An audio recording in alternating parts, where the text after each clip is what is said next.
Okay.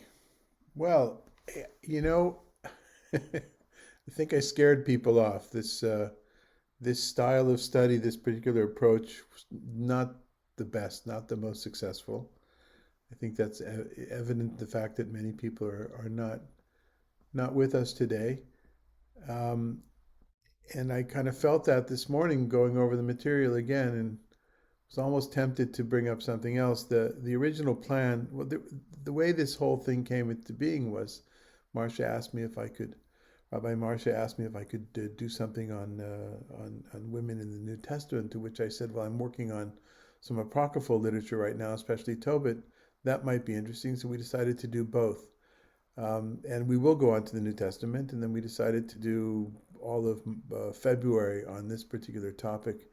Um, and I thought I had one more Monday in February, which would have been next week, which is next week, except for it turns out to be March already next Monday. Anyway, what am I saying? I'm saying is that I have the material prepared for today of the women of Tobit, which I guess we should do, but maybe we can do it quickly and go on to the last part, which I think is a really interesting part. It has to do with the story of the story of martyrdom of a woman, a mother and her 7 children in Maccabees.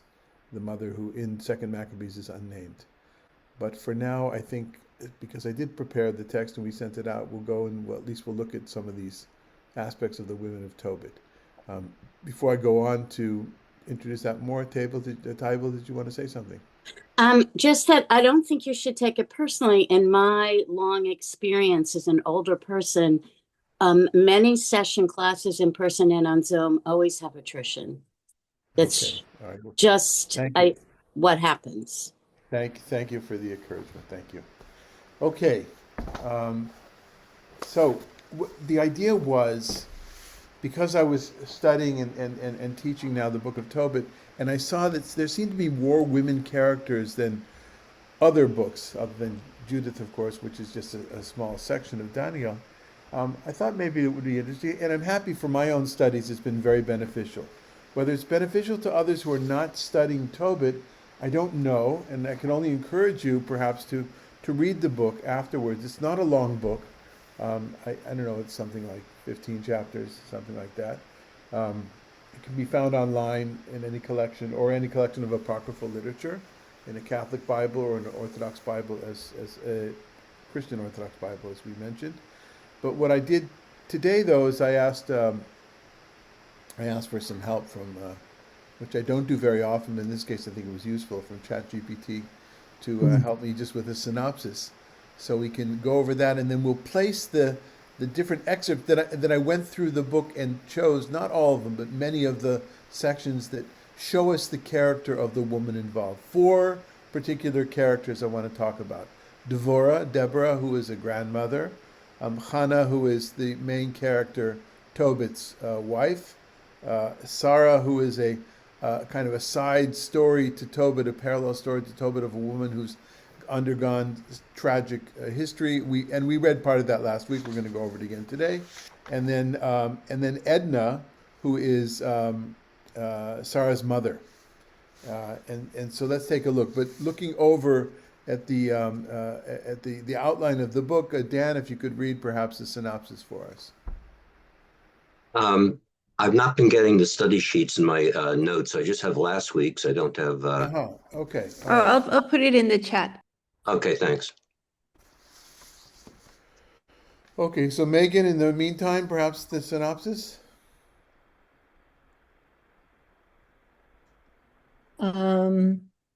The characters and plight.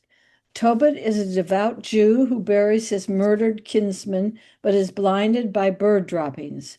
Meanwhile, his relative Sarah has lost 7 husbands to the demon Asmodeus on their wedding nights. The journey and intervention. Tobit sends his son Tobias to Medea to collect a debt. The angel Raphael, disguised as a human named Azariah, guides Tobias. Healing and resolution. Following Raphael's instructions, Tobias uses the liver and heart of a magical fish to drive away the demon and marry Sarah. He uses the fish's gall to cure his father's blindness.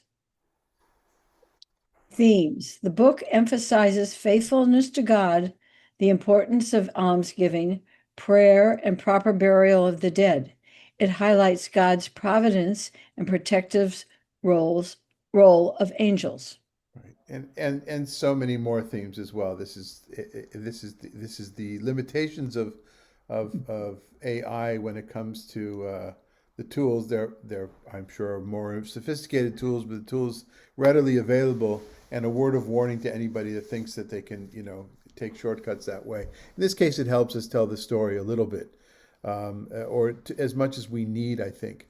It's a story that has in it lots of elements of folklore, and hence this magical fish, which we won't read about, but it's an amazing chapter in the middle of this book that talks about this man who suffers like Job, but continues to do mitzvahs, especially burying the dead. And not just those that are murdered, but he's the forerunner of the Chevra Kadisha guy. And I saw that the Jewish Collaborative of Orange County is having something on Zayin Ba'adar coming up as well, the day of Chevra Kadisha, which I guess tomorrow, the next day, which is the anniversary of, or the day that we celebrate people that work in the Chevra Kadisha. It's also Moshe Rabbeinu's Yortzeit, or first it was Moshe Rabbeinu's Yortzeit, then it became the day of Chevra Kadisha. The book of Tobit is a great book to read for Chevra Kadisha, the chesed of doing of burying people. But there's this thing, the way that the plot moves ahead is because Tobit, not to be confused with his son Tobias, not to be confused with Tobit's father Tobiel. Yeah, I know it's confusing.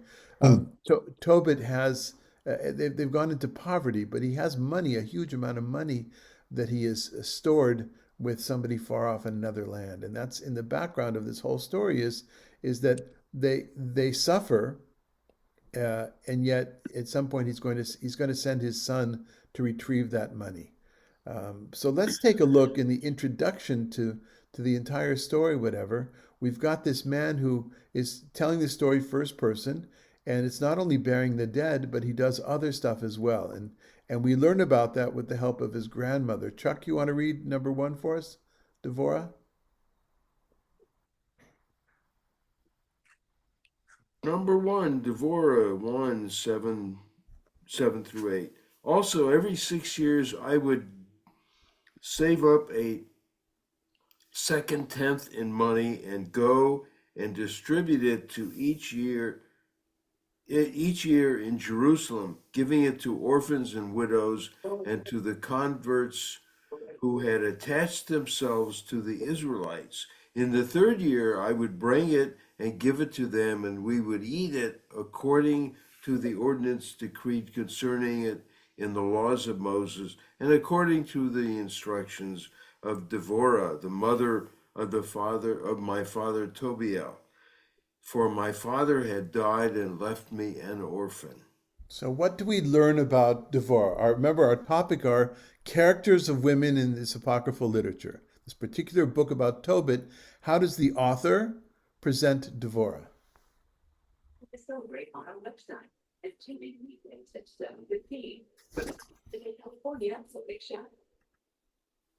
No one. Okay. Well, she's the bearer of knowledge. She's the bearer of traditions. Maybe some of you have studied the laws of tithing. We know the word tithing from the church world, of course, but it's from the Torah itself, and it's a little bit confusing because in some parts of the Torah, the tithe, the maaser, goes to the Levites. A separate gift goes to the Kohanim, to the priests. And in like the challah is another gift that goes to the priest, the part of the dough. But then in Deuteronomy it says that, so that's in Leviticus. In Deuteronomy it says that the tenth, the maaser, the tithe, should go to the poor, the orphan, and the Levites. In other words, they're all part of the same class of people that need support. And that's kind of one of the quintessential differences between the book of Deuteronomy and the priestly source beforehand. But of course, that becomes something a little bit more complex. In practice, there's a 7-year cycle, and in some of the years you eat it in Jerusalem, some of the years you do it. It's all mapped out very in great detail in rabbinic literature.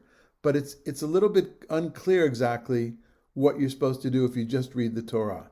And here, the book of Tobit specifies it. What I'm interested in here is not the maaser, not the tithe. What interests me is that halacha, that body of knowledge, the exact way to do it in practice, was taught to him by his grandmother. Now, you could say because she's in the kitchen and the food, that's her responsibility. You could say that, for instance, the rabbinic tradition says that a man has to ask these 3 things of his wife before Shabbat comes in, right? You may know this tradition. Have you taken the maaser? Have you taken challah? And have you lit the candles? And because the woman is the one who's involved in the food. If you don't do that before Shabbat, you can't partake of that food. You could say that, but then you could also say because his father died when he was young, he didn't have his father to teach him these things. One way or another, it's the grandmother that is the teacher here. So that interests me into itself. And why the name Deborah? Possibly because of the prophet Deborah. There are not a lot of famous women teachers in the Torah and biblical literature, and also there's another character, Devorah, Meineket Rivka, the nursemaid of Rebecca, who's mentioned her death and burial is mentioned in Genesis, and it's we don't have a story about her, but it's clear that she was a famous person, a famous woman in ancient Israelite lore. Okay, any comments or reactions to that last bit of number 1?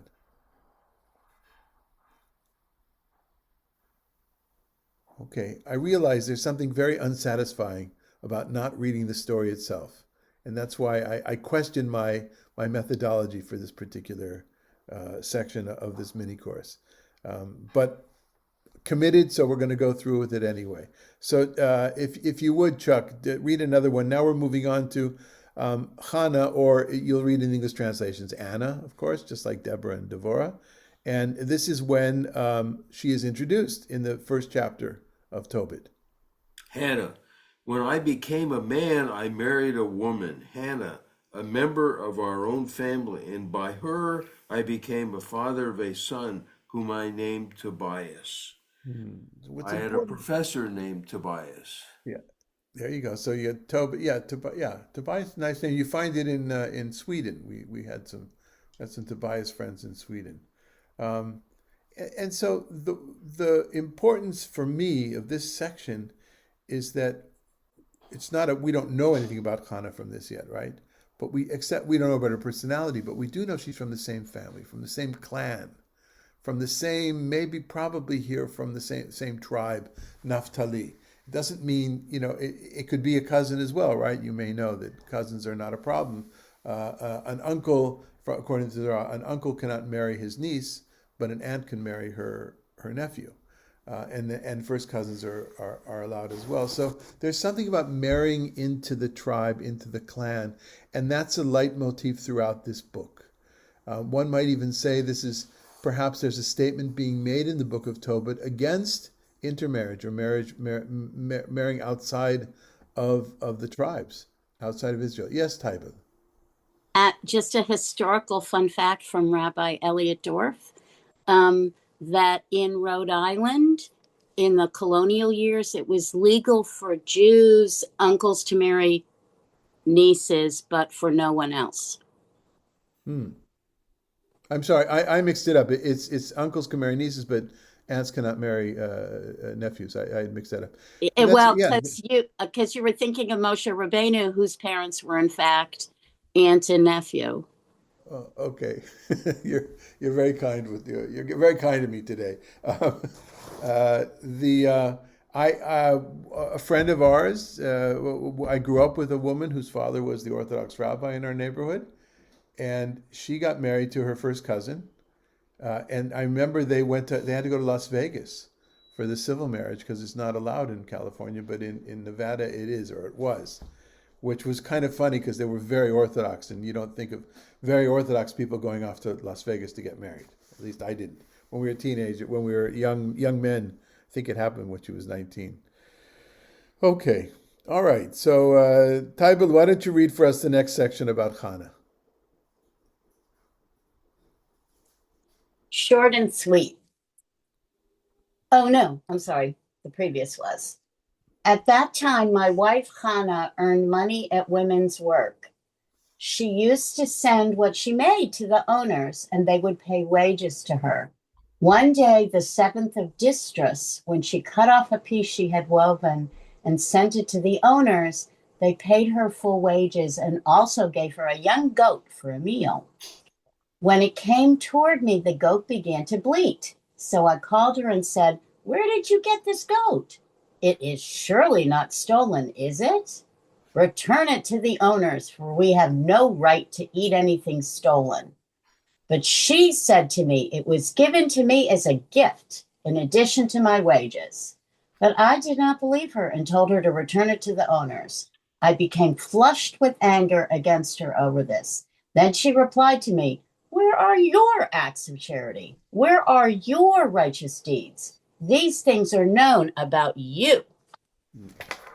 So we read this last week, I think, and just to reiterate that there is a comment on about Tobit himself, right? He's telling this in the first person. This is not supposed to be historical, but it's a first person telling of the story, aware of his fault. He's aware of himself, so much so that he not as much so that he would apologize to her. We don't see an apology here, but we do see her biting words to him. And the words are, why you assume the worst instead of presuming, that everything is legit. You assume the worst. You might be very kind to others, but you're not being very kind to me. And that's something I think we see around, around the world. We see in relationships. Anyway, she has the power to stand up to him and this is as far as the character of a woman here. She has the power to stand up to correct her, and she's the one she's the breadwinner, right? She's doing all the work. He can't because in the meantime he's lost his sight. We didn't go, but he lost his sight, and we'll get back to that afterwards. Okay, any other comments on this on Hannah? Yes, Ria. So I'm mixed up. Okay, so whose I became a man, I married a woman, Hannah. Whose I? I'm sorry about that. That's Tobit. This whole part of the book is told in first person. Tobit Okay. Oh, I see. So so he's telling what's happening. Okay. And the woman is the one who works, and he doesn't. right, because he's been blinded. Right. He could still work, but we're not going to get into that. Okay, so you read the whole book, and then we'll talk. We'll make judgments on Tobit. Okay. Okay. Okay. Thanks. Okay. All right. And Devorah is the grandmother who teaches him. Now, an interesting literary device in this book is a split screen effect. Is that you have in chapter in chapter 3, you have Tobit at the end of his wits, and he's praying to God. You know what? I don't want to live anymore. Just kill me. Just do it. This is not a life for me. He's at the end of his wits, and then it has in the middle of the chapter it says, and at the very same time, Sarah, who happens to be a relative of Tobit, distant relative, and we read that. We read of this last week. We're going to read it again. At the very same time that Tobit has lost his hope for the future, so has Sarah. So Sarah is a cousin of Tobit's, of the younger generation. Okay? So Ria, why don't you read that section number 4? Just need you to unmute first. Mood. Okay. On the same day at Ecbatana in Media, it also happened that Sarah, the daughter of Raquel, was reproached by one of her father's female slaves. For she had been married to 7 husbands, and the wicked demon Asmodeus had killed each of them before they had been with her, as is customary for wives. That's a familiar trope. Yes, we actually read this part last week, but we're reading it again. Okay. You need a break? We just need the sound back on. I think you turned us off instead of the phone. Okay. Oh, okay. All right. Let's see. Where was I? You are the one who kills. Okay. Where was I? It's the Uh, third line. He's killed each of them before they had been with her, as is yeah. customary Oh, for. right. I got it. So the female slave said to her, "You are the one who kills your husbands. See, you have already been married to 7 husbands and have not borne the name of, or it says had no benefit from, a single one of them. Why do you beat us? Because your husbands are dead? Go with them. May we never see a son or daughter of yours." Overcome with emotion at that time, she wept and went up to her father's upper room, intending to hang herself. But she thought it over and said, "Let no one reproach my father, saying to him, 'You had only one beloved daughter, and she hanged herself out of distress.' I would bring my father in his old age down in sorrow to Hades. It's better for me not to hang myself, but to beg the Lord that I may die, so that I will not have to listen to these reproaches for the rest of my life." At that same time, with hands outstretched toward the window, she prayed and said, Okay, now we have a prayer. Go ahead. okay, "Blessed are you, merciful God. Blessed is your name forever. Let all your works bless you forever. And now my face is toward you, and I've raised my eyes. Command that I be released from the earth and not listen to such reproaches any more. You know, O Master, that I am innocent of any defilement with a man, and that I have not disgraced my name. Uh, Up to the right hand. yeah, Yeah. or the name of my father in the land of my exile. I am my father's only child. He has no other child to be his heir, and he has no close relative or other kindred for whom I should keep myself as a wife. Already 7 husbands of mine have died. Why should I live? But if it is not pleasing to you, O Lord, to take my life, hear me in my disgrace." Wow. We learned a At lot that, about her. Go ahead. Let's just read the last part. yeah, at that very moment, the prayers of both of them were heard in the glorious presence of God. So Raphael was sent to heal both of them. Tobit, by removing the white films from his eyes so that he might see God's light with his eyes. And Sarah, daughter of Raquel, by giving her in marriage to Tobias, son of Tobit, and by setting her free from the wicked demon Asmodeus. For Tobias was entitled to have her before all others who had desired to marry her. At the same time that Tobit returned from the courtyard into his house, Sarah, daughter of Raquel, came down from her upper room. Wow. Okay. Well, so we learned a lot about her, right? Yeah. Her suffering. She's considered of her father, yet doesn't know what to do, and she bargains with God. Okay, well, either end it or help me out, dude. Right? And of course, God's way of helping out in this case, and in many cases, is not directly, but through an angel, through Raphael, and Dafka Raphael, especially Raphael, because he is the angel of healing. Okay, any comments or questions about this? Yes, Tybalt. I know this was sons, but not husbands. But who was the woman who was so righteous she covered, this is Midrash, who covered her hair even inside? So either 7 of her sons or 10 of her sons merited being high priests. I don't know. Because that's what, I mean, obviously 7 has resonance, way, whatever, but a woman in relation to 7, somehow I thought of that? Is that supposed to be such an extreme example of a woman who was pious? Right. Except for here, it's 7 deaths of husbands that they didn't No, even. I know. Yeah, but No, I 7. And know. we'll have 7 again next week when we do the passage from Maccabees 7. It happens to be chapter 7, but that's just a coincidence, right?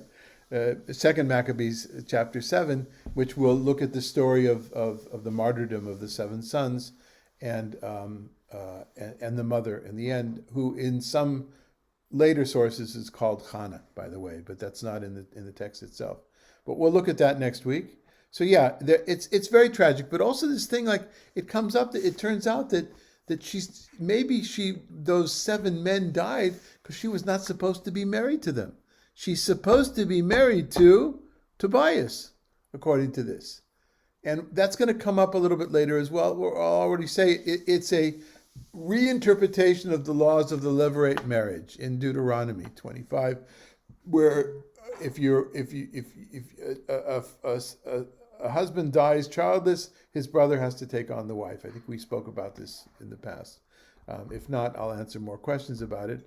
And then there's a different interpretation of that, kind of like it in the book of Ruth, where Boaz marries Ruth, and he can't marry her right away because they have to check with Ploni Almoni, with the anonymous guy, because he's a closer relative, and there it's connected to the fields of Boaz as well.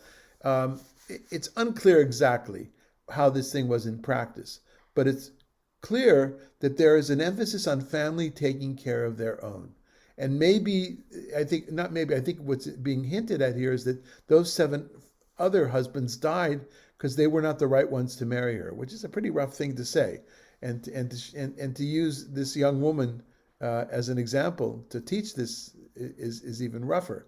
But it's part of the story. It's what makes the story so engaging, I think. Okay. Anything else on this section? Yes, I noticed because you mentioned everything's in the first person. You really get the insight of each of the personalities of these people, of why they're doing things, their troubles, the things that they're burdened with, what they're thinking and what they're feeling from their perspective. Yeah, part of the storyteller's toolbox, right? Whereas the narrative in the first chapter is in Tobit's first person, then it does go into third person, as we're going to see now in 5. But the prayer of both of them, for instance, that's a narrator talk, right? What we do have in the first person, of course, is what you're referring to as the prayer. Yes, prayers are very revealing. And now let's go back for a second to what we learned in the additions to Esther. You may remember, I think everybody remembers that Esther, there's no God mentioned in the book of Esther, and there's no prayer mentioned. And yet the additions to the book of Esther in the Septuagint, which are part of the Apocryphal collection, they put those prayers into Esther's mouth. In the same way that later authors did of the masters of the Aramaic translations, the Targumim, in many cases, a certain kind of Targum, not Onkelos, but the land of Israel tradition of Targumim, of Aramaic translations, they put prayers into biblical characters where they thought they should have been praying, but they didn't, so they just stuck it in the translation. Yeah. Okay, great. Anything else? Okay, Dan, why don't you take Sarah as the number 5 for us? They had bathed and I'm washed sorry. them. Let me fill in everything which happened here, right? So he goes out. So that's the pretext for what happens afterwards. Sarah is put aside a little bit in the narrative, and then the narrative of the book of Tobit focuses on Tobias and his journey with this man who calls himself Azariah, who is really the angel Raphael. And there's this interrogation of who this young man is and in that interrogation as well, Tobit emphasizes the fact, well, are you from the same family? Are you part of our clan? There's a intense focus on family. Anyway, they go on the way. On the way they stop at the relative's house. And this is where they No, no. Yes, they stop at yeah, they're stopping at they stop at their relative's house, and it turns out, or they didn't know the relatives. It turns out the house that they stop at are Sarah's parents. Right now, we've heard about Sarah until now, but there was no meeting between Tobit and Sarah in the story itself. And so on the way, yeah, let's leave it at anyway. So now this is a section that tells us about Sarah herself. Go ahead, Dan. When they had bathed and washed themselves and had reclined to dine, Tobias said to Raphael, Azariah, my brother, ask Raguel to give me my sister Sarah. But Raguel overheard it and said to the young man, eat and drink and be merry tonight, for no one except you, brother, has the right to marry my daughter Sarah. Likewise, I am not at liberty to give her to any other man than you, because you are my nearest relative. But let me explain to you the true situation more fully, my son. I have given her to 7 men of our kinsmen, and all died on the night when they went into her. But now, my son, eat and drink, and the Lord will act on behalf of you both. But Tobias said, I will neither eat nor drink anything until you settle the things that pertain to me. So Raguel said, I will do so. She is given to you in accordance with the decree in the book of Moses, and it has been decreed from heaven that she be given to you. Take your sister. From now on, you are her brother, and she is your sister. She is given to you from today and forever. May the Lord of heaven, my son, guide and prosper you both this night and grant you mercy and peace. Then Raguel summoned his daughter Sarah. When she came to him, he took her by the hand and gave her to Tobias, saying, take her to be your wife in accordance with the law and decree written in the book of Moses. Take her and bring her safely to your father. And may the God of heaven let your journey go smoothly and in his peace. Then he called her mother and told her to bring writing material, and he wrote out a copy of a marriage contract to the effect that he gave her to him as wife according to the decree of the law of Moses. And then they began to eat and drink. Okay. So we haven't heard from the women in this particular section, but we've heard about the women. The women have been objectified in 2 different ways, one in a very intense way. But so comments. What do we learn about the status of Sarah as a daughter here in this case?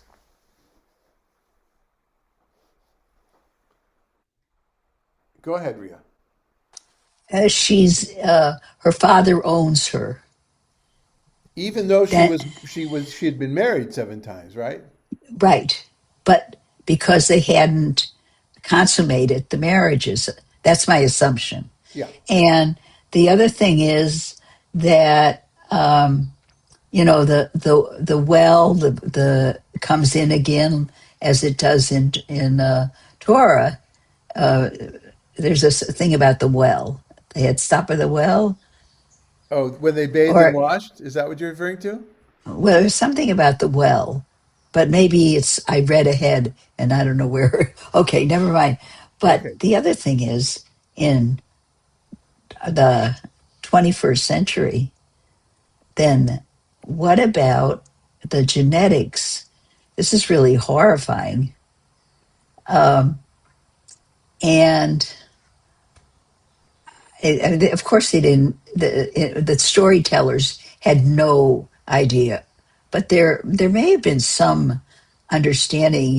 When they're cousins or even closer relatives, that there's something that's running in the family. Right. Does it has it ever So, been discussions about so that? the closer relatives are mentioned in the Torah, what we call the incest, right? But Yeah. incest Well, doesn't yeah. go as far. Incest is not a hard line. Incest, right?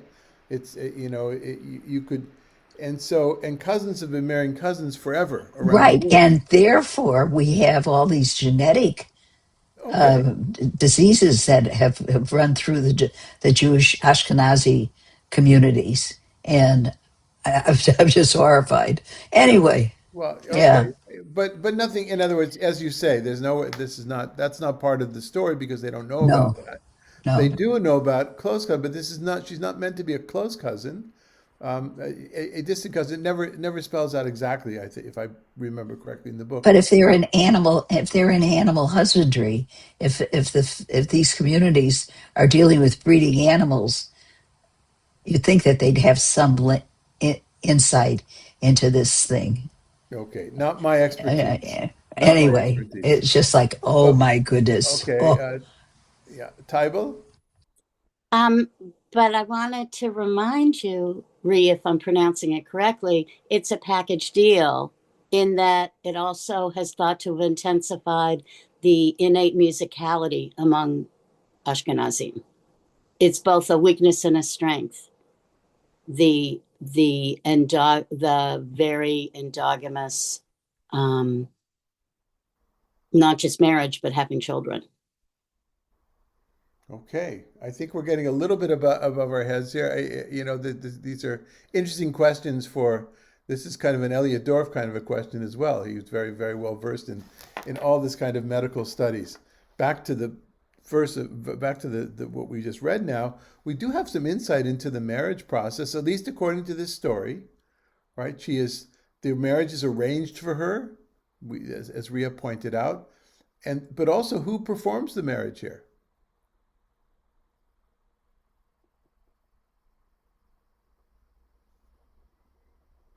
The father. Yeah. There's no priest, there's no rabbi, there's no civil servant. It's the father does it, and he is assisted by his wife. His wife is his secretary in this case. She brings him something to write on. We don't know if it's papyrus or if it's a clay tablet, which would usually have been the case in that, if it's parchment, whatever it is. It doesn't say ketubah. The more goes into quite detail that it's a star document as opposed to ketubah. My first reaction was, oh, maybe this is the first kind of something about a ketubah, but a ketubah is written by the groom for his wife, and this is written by the officiant, the father, which makes it a different approach. The Mishnah in Kiddushin talks about three ways to marry, that a man may take a woman. Isha niknet, a woman is purchased, is acquired in three ways: bekesef, with money; shtar, a document; or bia, which is having sex. Those are the three ways in which you can make a man can make a woman his wife, and they're not mutually exclusive, and so no, you do one. I don't know what mutually exclusive. You don't have to do all of them. You can do one. One is enough. Maimonides famously begins this section of his Mishneh Torah, his great work of halacha, saying that in ancient days a man would see a woman in the marketplace, fall for her, take her into his house. They would go ahead and do it, and she would be his wife. And then he says, "But we don't do that anymore." And that's in Maimonides' side. We don't do that anymore. But here, it's the shtar. It's the marriage document, which is not a ketubah. Marriage documents, like any other kind of acquisition. Interesting to me as well is the decree of Moses is mentioned here twice, or one. The first time it's mentioned in that the end of that, or the beginning of that second paragraph.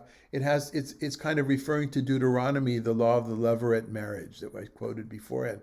That a brother in Deuteronomy, it's a brother must marry his brother's wife, widow, if there were no children. In this case, it's a relative, and that in that way, it's similar to the book of Ruth as well. But then when it's mentioned at the very bottom of this section that he gave her to him as wife according to the decree, a law of Moses. Sound familiar to anybody? Jewish wedding ceremonies? Harei at mikudeshet in the traditional ceremony, or it's at both sides. It's a ceremony that I do, whether it's two men or two women or a man and a woman. Harei at mikudeshetli, you are hereby sanctified me, kedat Moshe v'Yisrael, according to the tradition of Moses and the people of Israel. Kedat Moshe v'Yisrael. This sounds very much like that, and interesting to know what sources. This is a late first century source, but what sources before this actually talk in that kind of language about two people coming together. Okay, and then comes a party. Any comments or questions on this? Okay, let's see if we can finish up today, at least this section. So Dan, why don't you continue with Edna? Edna, we haven't met Edna yet. Edna is Sarah's mother. Edna is would the modern Hebrew form of Edna is Adina, but it's the same consonants. Has to do with something delicate and beautiful. Go ahead. Raguel called his wife Edna and said to her, "Sister, get the other room ready and take her there." So she went and made the room in the bed in the room as he had told her, and brought Sarah there. She wept for her daughter. Then, wiping away the tears, she said to her, "Take courage, my daughter. The Lord of heaven grant you joy in place of your sorrow. Take courage, my daughter." Then she went out. Hey, this is the mother preparing the bridal suite for her daughter. And why are they so nervous? What is she so scared about? Not because she's going to be with a man, per It's their se. history. He's going to die. Yeah, if he dies again, then there's really no help, right? So we have Edna fulfilling that word. Somebody mentioned the usage of sister and brother last week. We see it's all over the place here. It just means, it's kind of like dude today, dude. Okay, all right. Okay. Susan, you want to read number 7, Hannah 10? Yes. Now, day by Oh, day, sorry. Let me just set up the background. All Okay. this is happening. This wedding and this, Tobias asking Raphael, the angel who he's calling Azariah, he doesn't know he's an angel yet, to arrange this wedding. Raguel, the father-in-law, overhearing it, explaining the situation, doing the deed, dealing with the women, as objects, and then telling his wife to go up and burn. All that is happening, but Tobit and Hannah have no idea. As far as they know, they sent him days ago to go get this money, and they're counting the days and they haven't heard from him. Go ahead. Now, day by day, Tobit kept counting how many days Tobias would need for going and for returning. And when the days had passed and his son did not appear, he said, "Is it possible that he has been detained, or that Gabriel has died and there is no one to give him the money?" And Gabael is the person who owes them this huge amount of money. Right. And he began to worry. His wife Hannah said, "Oh, my son has perished and is no longer among the living." And she began to weep and mourn for her son, saying, "Woe is me, my child, the light of my eyes, that I let you make the journey." But Tobit kept saying to her, "Be quiet and stop worrying, my sister.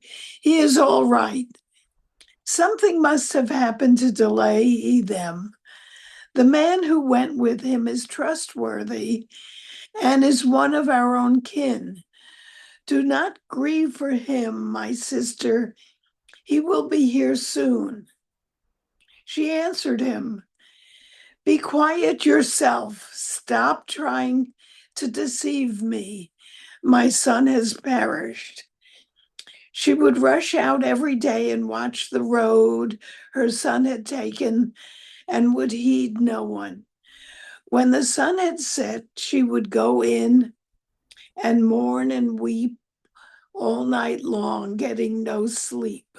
Well, so a little insight into stereotypical, of course, a stereotypical sexist man's version of a woman, perhaps. Although it seems like Tobit is also worried. He just doesn't want to show it, maybe, right? That's what he says to his wife. It feels like, at least. Any comments on this? Other than I can relate. Okay. I hope. I mean, bad things haven't happened, but Oh, okay. there's Okay. always All right. the instinct to go to the bad. Yeah. I've heard. I've met people like that. Yeah, the instinct to go to the bad. Um, To me, this is reminiscent also of Sisra's mother, waiting, looking through the window, waiting for her son to come back, who will never come back.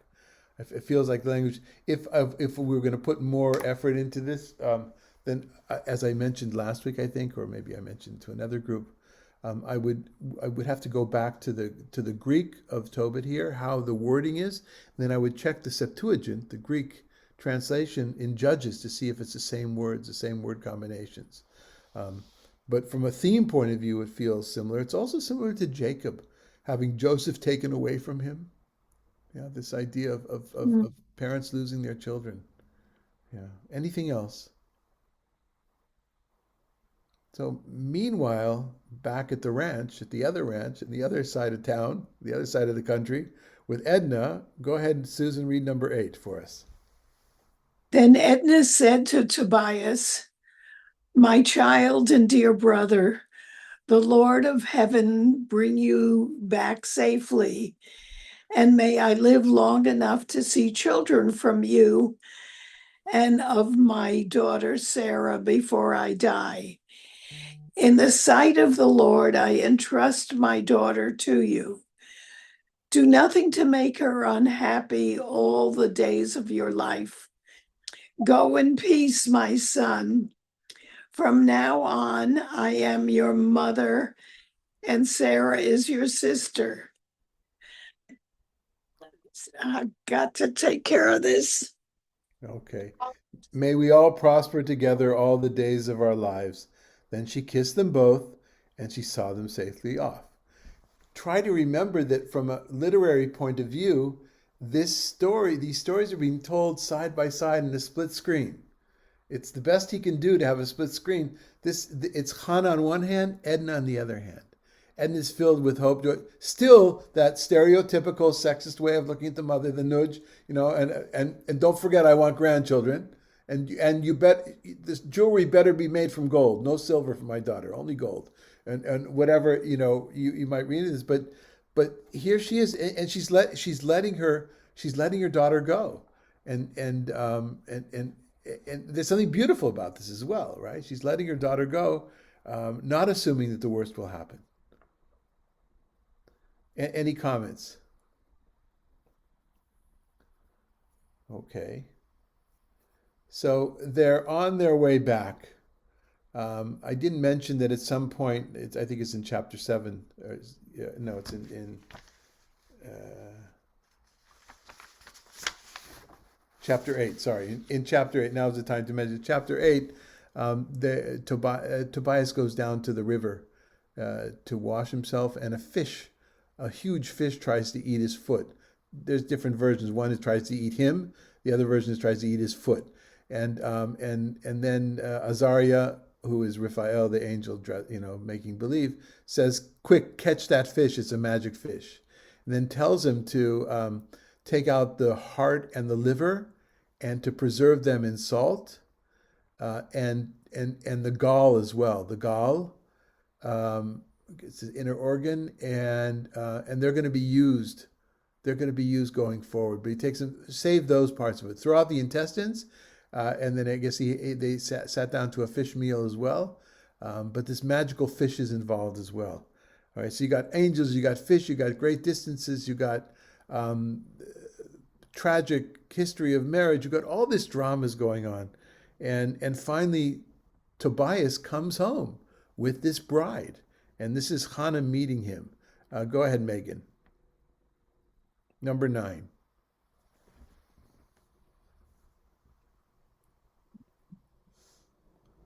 Then Anna ran up to her son and threw her arms around her son, saying, "Now that I have seen you, my son, I am ready to die." And she wept.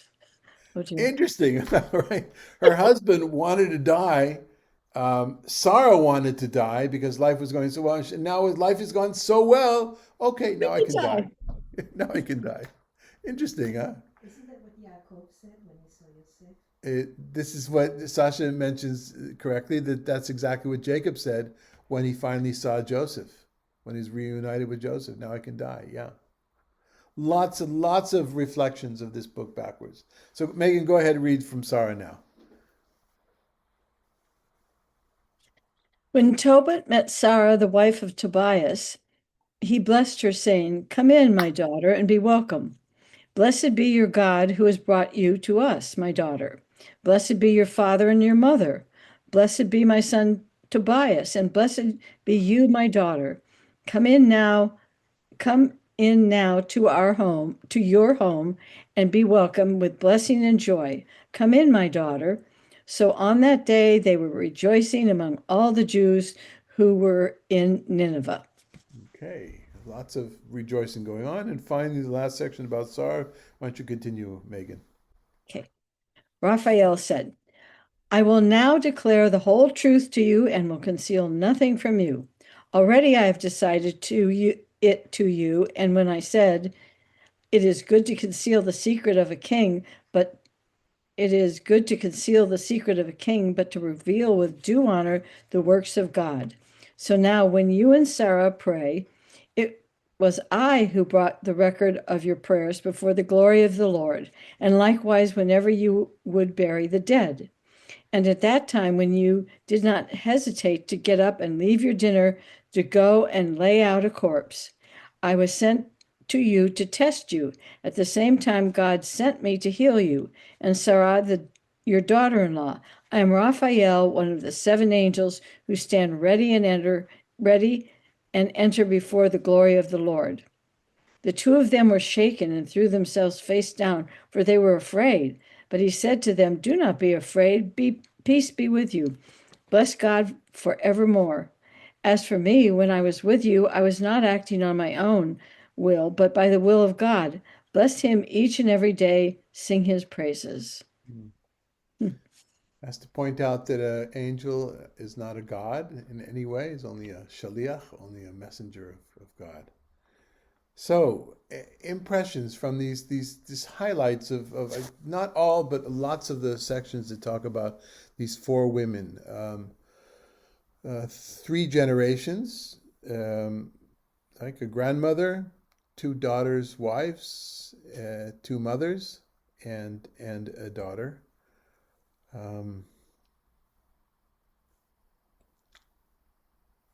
Are we any better off that we read through this section today, or are we basically where we were? Well, have we learned anything? I'm not sure. I mean, well, we know. It's one more thing to know, I guess. It's a good tale. I mean, it builds itself. Yeah, I like it. and you enjoy the 2 things that the parts of the fish were used for. The gall was used to cure Tobit's blindness, and the liver and the heart were to be burnt on the embers, and the stench would ward away Asmodeus, Right. and he would never come back. Right. So those are important things to know as well. Just in life, it's good to know that if a big magical fish comes out, don't just throw it away. Don't just let it go. Make fun of that fish. Yeah. Yeah. Okay. We got Tybal, and then we have Rhea. If there's time, because I'm always so interested in names, and the women's names are all so different, but the 3 men, which are they all from the same root? Tobias, Tobit, and I'm blocking on the other one. Absolutely. It in Hebrew it would be Tov, or Tovi, Tovia, and Toviel. So And Toviel, are they from Tov, as in yes, good? absolutely. They're from good, and I think that's absolutely intentional as well, right? Now, do you think that this is not good because look at Tobias? He's burying the dead, doing all these wonderful things, but he's rewarded with blindness. It's a very Jobian tale as well, right? Very similar to Job. But whereas I don't know what Eov means, what kind of meaning the name Eov might have, but this is very simple though. Tov. I never thought that Eov and Tov, maybe it's meant to, because they sound alike.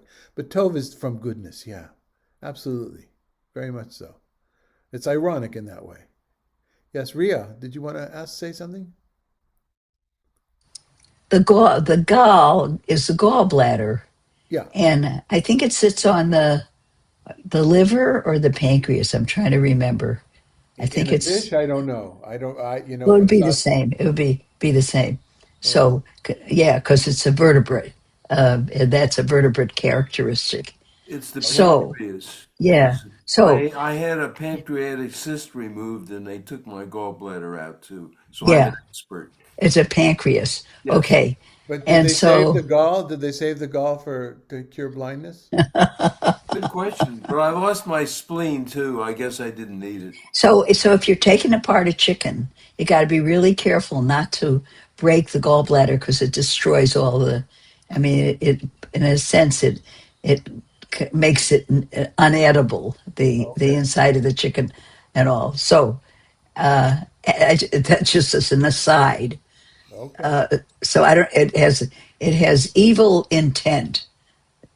So All right. Except for when used yeah, on blindness. Yeah. Yes. yeah. Untitled. So I always have my Rabbi Kolach name dictionary with the etymologies at hand. And Rabbi Kolach says, Eov means hated or oppressed. Okay. It's so the author knowing that I think said I'm going to tell a tale which is kind of like that, but turns out much better. Maybe that's it. And Okay. I wonder for Chuck, is without a spleen, are you more easygoing? No. Okay. All right, folks. Woman is Kim. I don't get this from my Q name from Google. Oh, that's the woman. Remember, I said with the 7 sons who all became high priests, Yes. which Well, would mean there's death in that because for the next son to become the high priest, the previous one had to die. So Google, I misremembered that it was just midrash, but it's actually Agadah from right. Gemara. So we often in Jewish studies we often use the word midrash to describe parts of the Talmud as well, parts of the Gemara. Um, that's a legitimate way of using the word midrash, midrashic traditions in the Talmud. All right, folks. Next week we do perhaps related to that early story from 2nd century BCE from Second Maccabees about the woman with 7 sons who were martyred. And we'll look at that story. We may not read it all just because it's a long section. I want to look at what happened to that in the literary tradition afterwards, which is also one of the goals of talking about apocryphal literature, is to show that it wasn't in a vacuum. It didn't just pop up. It was based on earlier biblical material was used, as we saw that here today, and then gave birth to much of the post-biblical and even post-Talmudic stories that Jews told each other, sometimes skipping hundreds of years without seeing them and then popping up in the Middle Ages. And we may have a chance to talk about that next week as well. In 2 weeks from now, we will begin. I think three more sections. I think we have for about women in the New Testament, and I've grouped them in groups of threes. I think threes. Anyway, yes, around male characters. Yeah, but and that has an interest to itself as well. Okay, thanks for being here, everybody. See you next week. Bye. Thank you, Madalena, as well. Thank you, Rabbi.